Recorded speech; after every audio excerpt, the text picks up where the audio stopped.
అబ్బా! మా mummy style ఆవకాయ పచ్చడి తిని ఎన్ని రోజులైపోయిందో. హాయ్, నేను స్వాతి. ఈరోజు మనం నోరూరించే ఆవకాయ పచ్చడి ఎలా చేసుకోవాలో చూద్దాం. ముందుగా మామిడికాయలను శుభ్రంగా కడుక్కోవాలి. ఇవి సువర్ణరేఖ కాయలు.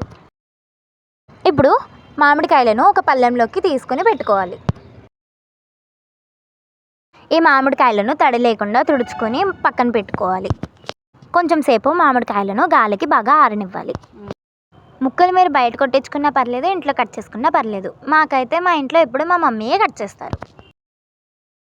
మామిడికాయ ముక్కలను ఇలా మీడియం సైజులో కట్ చేసుకోవాలి. ముక్కలు కట్ చేసుకునేటప్పుడే మధ్యలో ఉన్న జీడిని తీసేయాలి. లోపల ఉన్న పొర లాంటిది కూడా తీసేసి ముక్కలను ఒక పళ్ళెంలోకి తీసుకొని 1 గంట సేపు ఎండపెట్టుకోవాలి. వీటితో పాటు ఆవాలను కూడా ఎండపెట్టుకోవాలి.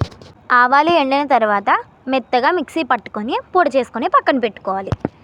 20 కాయలకు మొత్తం 2 కుంచాల మామిడికాయ ముక్కలు వచ్చాయి. కేజీలలో అయితే 4 కేజీల మామిడికాయ ముక్కలు వచ్చాయి. మామిడికాయ ముక్కలు ఎండిన తర్వాత ఒక పళ్ళెంలోకి తీసుకొని కొద్దిగా ఆయిల్ వేసుకొని బాగా కలుపుకోవాలి. ఇలా చేయడం వలన ముక్క గట్టిపడుతుంది. తర్వాత 1 స్పూన్ పసుపు వేసుకొని బాగా కలుపుకోవాలి. ఇప్పుడు 3 తవ్వల కారం వేసుకోవాలి. 3 తవ్వలంటే కేజీలలో 1 కేజీ కారం. 1 కేజీ మిరపకాయలు ఆడిస్తే 3 తవ్వల కారం వస్తుంది. ఇప్పుడు 3 తవ్వల ఆవుపిండి వేసుకోవాలి.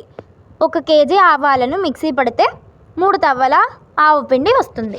పావుడున్నర సోలుడు ఉప్పు వేసుకోవాలి. కేజీల కొలతలు అయితే 3/4 కేజీ ఉప్పు వేసుకోవాలి. ఇప్పుడు ఒక 2 గుప్పెళ్ళ మెంతులు వేసుకోవాలి. వీటితో పాటు ఒక 1/4 కేజీ వెల్లుల్లిపాయలను పొట్టు తీసుకుని వేసుకోవాలి.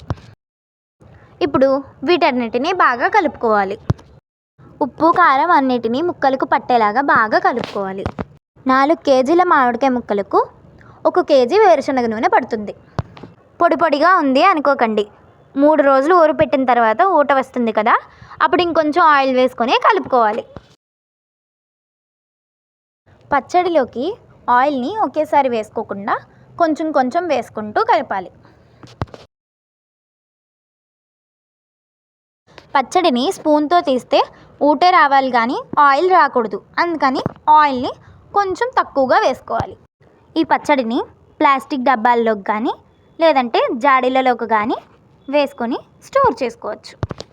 పచ్చడిలో ఎక్కువ నూనె వేసుకున్నంత మాత్రాన పచ్చడి ఎక్కువ రోజులు నిలువ ఉండదండి. మనం చేసే విధానాన్ని బట్టి ఉంటుంది. పచ్చడిలో ఏం ఇంగ్రీడియంట్స్ వేస్తామో అవన్నీ ఎండలో ఎండబెట్టుకున్న తర్వాతే పచ్చడిలోకి వేసుకోవాలి.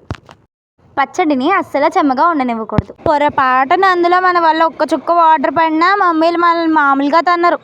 చూసారా, పచ్చడిలోకి 3వ రోజుకి ఎంత ఊట వచ్చిందో. ఆయిల్ కూడా బాగా పైకి తేలింది. ఇప్పుడు ఉప్పు అవన్నీ బాగా కరుగుతాయి కాబట్టి ఒకసారి వాటన్నిటిని బాగా కలుపుకోవాలి.